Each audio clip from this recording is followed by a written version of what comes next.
Proverbs 15:15, all the days of the afflicted are evil, but the cheerful of heart has a continual feast. In the break, some of us were talking about the feasts in Israel. It's unbelievable. If you add up all the Sabbath days and then add to it all the feasts, you have about 90 days. You have 25% of the entire year that was spent in celebrations and feasts, eating and drinking, dancing, laughing, storytelling, all the things you do when people get together. In Proverbs 15:15, most translations have the cheerful of heart or cheerful heart. Two of them have translated glad heart. Four of them, including the King James, translate it merry heart. And five, including the New Living Translation, translated happy heart. So which is right? By now, what would you say is probably a good answer? Which is right? All of them.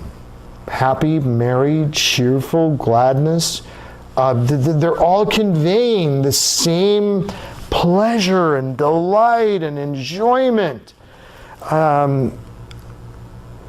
Eat your bread in happiness. The Hebrew word is samak, a very common Hebrew word for happiness, in Ecclesiastes 9:7. And drink your wine with a cheerful heart, for God has already approved your works. Now, because this is translated different ways in different versions, should we eat our bread with gladness, which is what Wycliffe, that ancient first English translation, says gladness, and the NIV says gladness? Or should we eat our bread with joy, which is what the King James and the ESV say? Or should we eat it with happiness, which is what the New American Standard and the Good News Translation say? Or should we eat it with pleasure, which is what the Holman Christian Standard Bible says? Well, how are they different? It's not, oh, my translation says pleasure and yours says happiness. What's the problem? There's no problem at all. Mine says gladness and yours says joy. What's the problem? There's no problem at all, because there's any number of words in the same semantic domain.